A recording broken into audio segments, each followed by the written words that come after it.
This is the UK Brand Show with Penny Williams and Mark Challoner.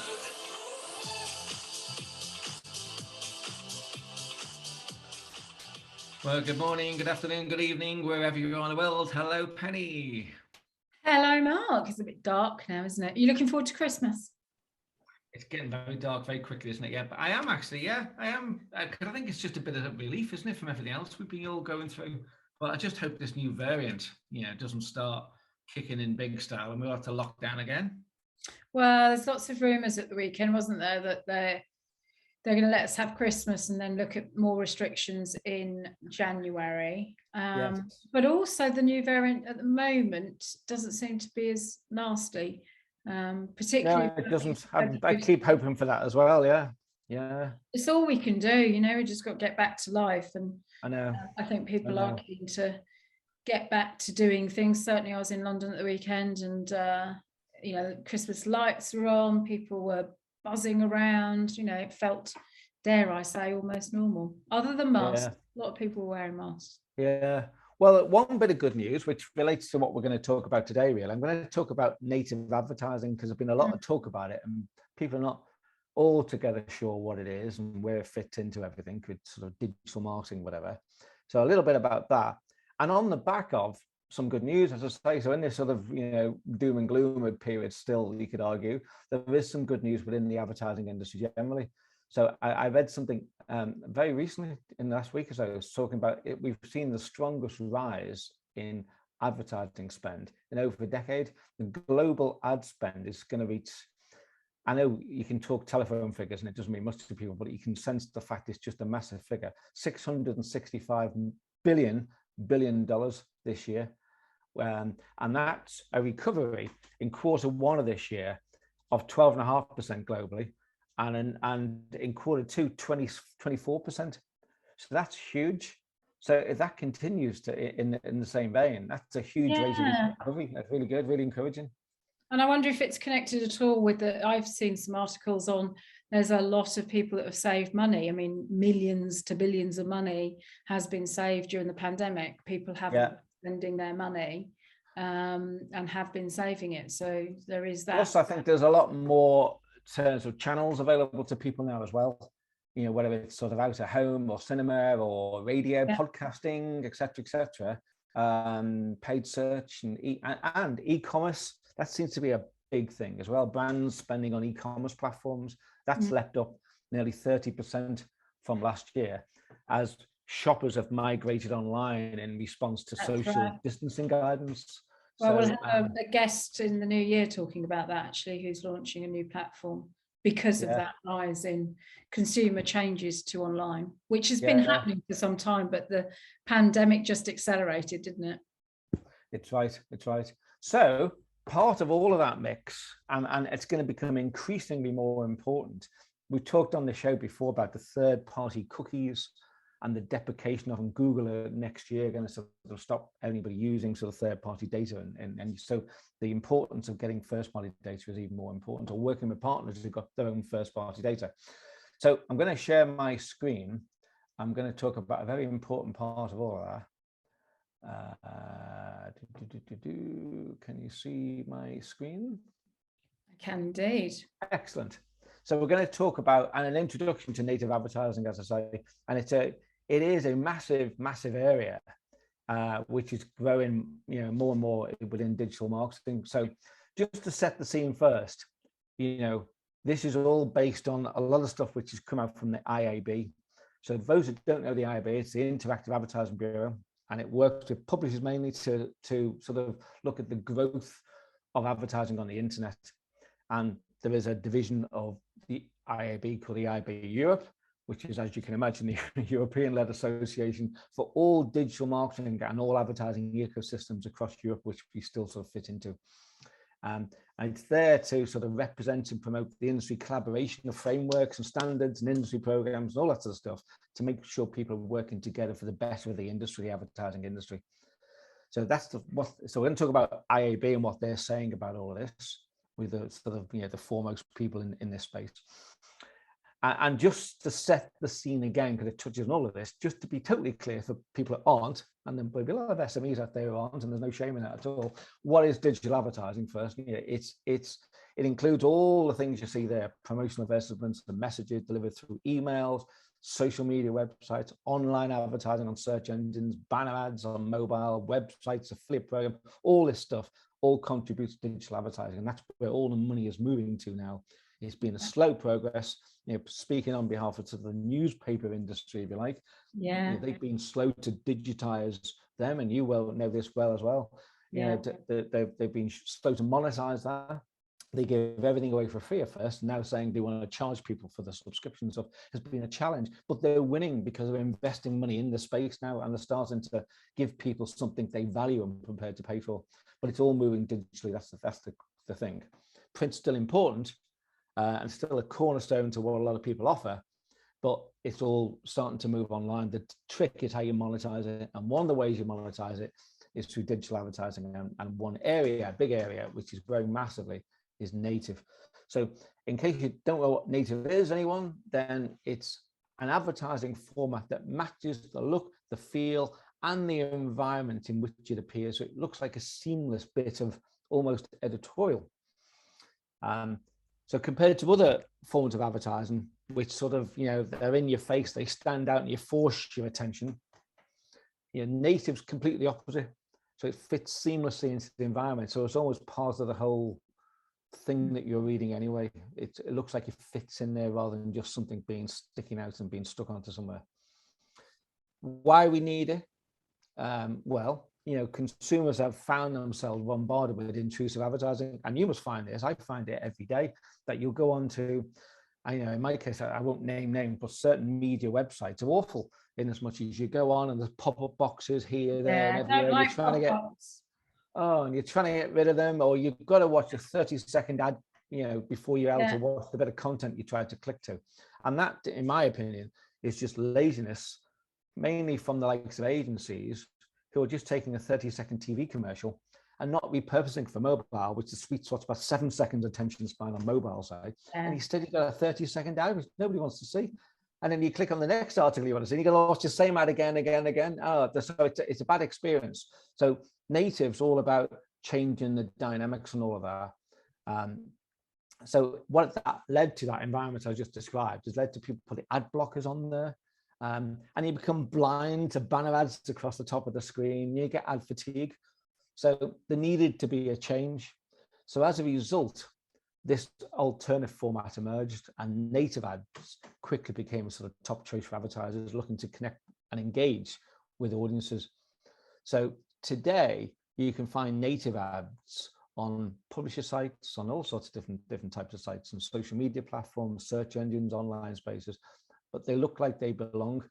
Now, the thing to say is here, and this is the important bit, is that native ads, because they blend in, they're almost indistinguishable from the content that you're going to see, the organic content, if you like.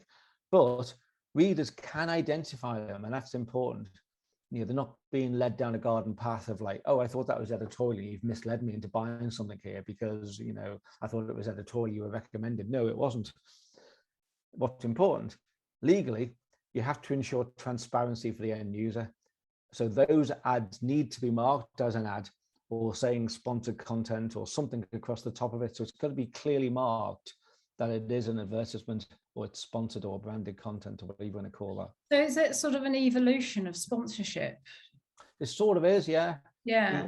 Going to a more, in some cases, contextual environment. You're actually putting your stuff where you want people to see it, rather than just giving somebody your money and saying, can you put my ad in your newspaper? And they put it anywhere there's a space to put it. And it may be next to content which is totally irrelevant.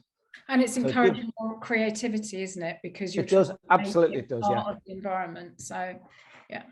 Absolutely, it does encourage more creativity. So it puts a bit more work onto people who design the ads and how they copyright them and all the rest of it. But that's a good thing. It gives a better user experience. And we've talked on the show many times about giving people a better customer experience is the way to go.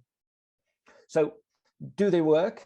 Well, native ads do perform better than traditional formats. And the IAB pointed to the fact that compared to banner ads, native ads have a better click-through rate 9 times more, and an increase in the purchase intent by 18%, and that's huge. Wow, that is huge. Absolutely huge. Now, no doubt you'll be charged a premium to put your ads in certain spaces, and it depends how it's actually bought and whether you bought it programmatically through an auction maybe, or whether you bought it direct with the publisher. That's a separate conversation of the day, but this is the way to go, obviously, because rather than just put an ad anywhere and hopefully it'll reach the target, this is actually hitting the bullseye. It's not just throwing your dart with a blindfold on. So native ads can be delivered, I say, manually or programmatically. Most native ads give the advertisers control over where their ads appear, and that ensures brand safety. You're not going to be in a dodgy place or where you don't want to be or where the audience don't want to see it. And it's also a plus for the publishers because they can control which ads appear on the platform and which are relevant to their audiences. Because you're talking about, it's the publisher's audience at the end of the day. It's a website's audience, and they don't want their audience bombarded. If they're a responsible and progressive publisher, they don't want their audiences bombarded with stuff which is irrelevant to them, because it's bad for them as well as the advertiser. So all in all, it should give better engagement. The customer gets a better experience, and they're seeing content which is more relevant to the stuff they've gone to the site to see in the first place. And that's the whole point. So brands can use things like retargeting, which is where you follow people around the net, and use cookies for at the moment anyway, for finding where people are moving to, what their behavior is, or maybe contextual targeting, as I say, in a particular place or with a particular audience they can ask for the buying programmatically to reach a desired audience. So it increases the chances of engagement by doing all of this. So we get it right, it's a really good format and way to go. And with regard to the bottom line, every element of native reflects the design, the functionality of the platform where they appear. That's that's what it should be. And since the content, and this, as I say, this organic content, the content you've gone there to look at, surrounds native ads, readers discover and they engage and they consume the advert in a way that feels natural and intuitive rather than disruptive and intrusive. And that's ultimately what we're trying to get to. Yeah. People feel happy about receiving the ads, and they won't be putting the ad blockers on in future. So, there are different types of native advertising. One of the main ones is native video ads. And here, they're seeking to provide, again, a great user experience where importantly, it's asking the user to click to watch, as opposed to, click to skip, or just playing when in view with the sound, but with the sound off. People have physically got to say, I want to click on it to see it. So advertisers get more from the video ads by getting a true user engagement. So it limits the disruption because you're seeing an ad you don't want to see. So you're actually saying, yes, I want to see this, I'll click on it. So it limits the disruption and it maximizes the attention. So if the video doesn't capture the interest of the viewer, they just continue scrolling down the phone or whatever it is they're looking at. But here, hopefully, they're in an environment where they want to be in the first place, so they will want to click on the video. So, sorry, I've gone the wrong way. Let me go that way. So that's really the nub of it all. And you can have them, in any way at all, from in feeds, with a publisher feed on the homepage, on their social network, within an article, at the end of an article, native display using the placement with native creatives. And it's like a non-exhausted list of where you can actually put these things. And we'll say at the end, well, if I say it now, you can actually go to the IAB Europe website to see the full list if you want. It's simply www.iabeurope.eu. If you go there, you'll find the stuff you can download. There's a full report on all of this you can download and have a look at it in more detail and find out, as I say, that all the sort of typical native ad placements. So it's a great way to combat the phenomenon of banner blindness. Historically, everything's been sold on things like CPC basis, click cost per click, but native advertising is built to drive action as opposed to, a forced approach. So with all of its attributes, it's aimed at delivering clicks much better than anything else. So it delivers high quality traffic. You can measure the KPIs such as the time spent on the site, the new visitors as opposed to the existing visitors, and the repeat visitors. All these are really important stuff to know, and the behavioral aspects of your potential customers.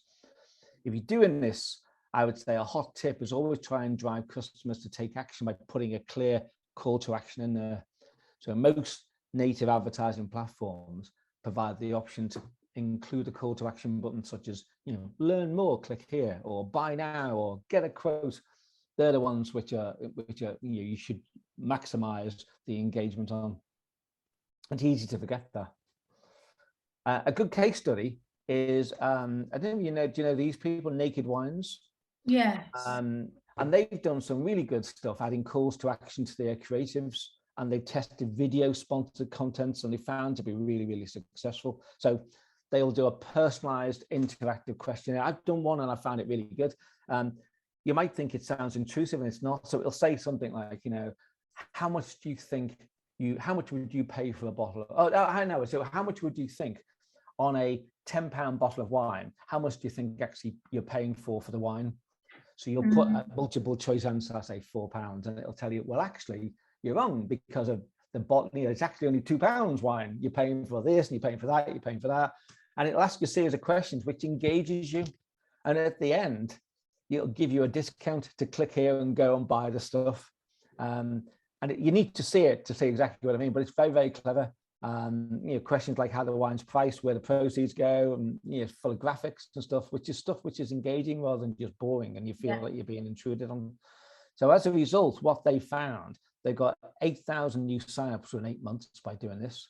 They found that they got a third higher lifetime value of customers sourced, people who love their brand now and stick with them, and another third increased their click-through rate in a 4-month time frame. And that's all quite short and great results, just by being creative, applying the technology, and giving the customer a better experience. And engaging, isn't it? Yeah, that's all what it's about. So, in sort of summary here, always ensure that your native advertising partners are compliant rather with legal requirements, and GDPR has kicked in now. So, you need to make sure they're labeled correctly. It is an ad at the end of the day. A/B test your creatives. That's, giving people the alternative. Do you like this one or like that one? Which one do you prefer? Before you actually go out and put them out, if you've got the option to go and speak to your audience or your target group, go and do that first to see what the performance might be. The content of your ad's important, but also the context is really crucial. The IAB again found that 84%, and that's a massive figure, feel that advertising within news publishers increases or maintains brand trust. So there's something which the media industry needs to grab hold of, that's for sure. But if it's brand trust is what a lot of people have lost, because social media for a period during the pandemic especially put lots of false news out there and told people lies about the pandemic and why you shouldn't get vaccinated, etc. But the brand trust seems to be coming back now. Now that's sort of died down, and we're getting back to some normality. But brand trust is really important. Include people in your creatives to attract attention. There's actually an area in our brains for detecting faces in ads. So where you can use people respond to people more. Yeah. And in addition, emotional responses occur before we even we're cognitively recognizing and analyzing what's going on. So it helps to consolidate information in the long-term memory. It's been proven, and I haven't got time to go into all of that today, but that's important to try and create. A puppy human would work really well. Do you remember that ad I showed on the show here a while ago? It was in black and white. It was a TV commercial actually, from the Times of India. It was all about my Mumbai. Remember? Yes, I do. That was very. It brought a tear to your eyes, didn't it? The whole thing grabbed you. That's the sort of thing you try and try and build emotion into things. Yeah. And humans are attracted to movement too. So again, you use video and use GIFs to try and stand out where possible, not just a static ad. And finally, just be natural. The idea behind native, that blends into its environment, as we said. So try and make your imagery look similar to the context and the content that surrounds it. It's not rocket science, but Oh, so one more is, don't sensationalize for clicks. And this is what we're saying before, part of the bad experience people get sometimes. Don't say, what happened next will shock you. you know, and then you're driven to an article where there's no shock whatsoever. Yeah. It's just a terrible thing. You don't just hate things like that. It's just awful, isn't it? I just hate things like that where you just drag there for no reason. Yeah. So they're the tips. In terms of the future, more interactive rather than static experiences at the end of that. I think I've just put in that list here. It's definitely the thing. And I've got a quote here from the IAB, and they say, Yahoo research shows that immersive technology can engage customers across the purchase lifestyle. 25% of Europeans expect their digital experiences and their interactions with brands online to be seamless, innovative, and enhance their real world, while 58%, another big figure, say they're more inclined to purchase from a brand using experiences such as augmented reality. There's our old friend again, Pen. Absolutely. In the future, we can expect more brands to test out interactive, there's the A/B testing again, engaging native ad experiences and fully immerse the user using 3D, 360 degrees and AR ads, thanks to a combination of faster and more powerful 5G enabled smartphones. And that's the other thing about the future, is that, you know, more stuff on mobiles, you know, that mobiles are being built for all of this. And I think we're going to see a lot more advertising sent to mobile. And of course, you have to build for that. You know, certainly the COVID has shifted what we do from moving people from physical stores to digital shopping. And with users spending upwards of over 4 hours a day on their mobile devices, and probably spend a lot more personally, but mobile's starting to become the default device for brands with commerce goals. So, you know, shoppable native ad formats and experiences such as the AR will give customers more confidence when they're buying. They'll still want a store, I think, to go and check it out sometimes. And another figure I've got is Yahoo Christmas research showed that, here's a great figure again, 81% of consumers expected to do some in-store shopping over the Christmas period. So they're not going to disappear everywhere. I think a lot of people do this thing called showrooming, where they'll go and check something out in the store, then they'll go and buy it online. So true. But anyway, that's what that's all about. And anyone wants to check it further, I'm, you know, big fans of these guys, the IBU, if they do a lot of good work. And that's, you know, that's where you can find a lot more about native advertising and the standards and the programs that they all do. So I got a couple of examples that I found of really good native advertising, and it underpins what you're saying about making something creative and giving something back to the consumer. So one was an Instagram filter for which SpongeBob character are you, brought to you by Nickelodeon. So you could take a picture and then your face would be within one of the SpongeBob characters. Right. And then the other one was Taco Bell on Snapchat. So you put your face on a Taco Bell taco, which obviously amused lots of people. But they're two really good examples of that, using technology, using social platforms to give something back to the consumer, but within the sort of position. It's all about engagement and in creative ways. It reminded me, hearing you say that then just reminded me, there was a test done for, it's a while ago now, I can't remember the brand, which is not a good recollection, is it? But I remember, I think it was Walker's Crisps, actually. And in bus shelters in London, they, you were asked to, you know, put your phone against the poster, which was on the bus stop, and it brought it to life. And it was almost like you could see through the poster. And it was like a lion coming to charge to warrior. People are looking around to see this lion come. Of course, it didn't exist. It was all virtual. But it was just creating an engaging experience. I can't remember the actual creative now, but it was around that, and just using AR, as it just said. So that was scary. And it just left people with something in their imagination. It made them smile, you know, and there was a spaceship landing as well at one point, you know, and firing stuff at them, like. So we're going to see a lot more of that, I think, going forward. Yeah, I can see, you know, a technology acceleration really the next few years. Yeah, and one of our future shows, I've got an expert lined up on all of this, holographic video and 3D and 360 video and AR and VR and all the rest. He's going to come on and tell us what the latest is. So I'm looking forward to that as well. Yeah. Excellent. So there we go. That's today, Pen. Very interesting. Thank you, Mark, once again. So we'll be back again soon. In the meantime, if anyone wants to contact us, how can they do that? So you can listen to previous shows at the ukbrandshow.co.uk. You can get in touch with us on Facebook and Twitter and just under the UK Brand Show.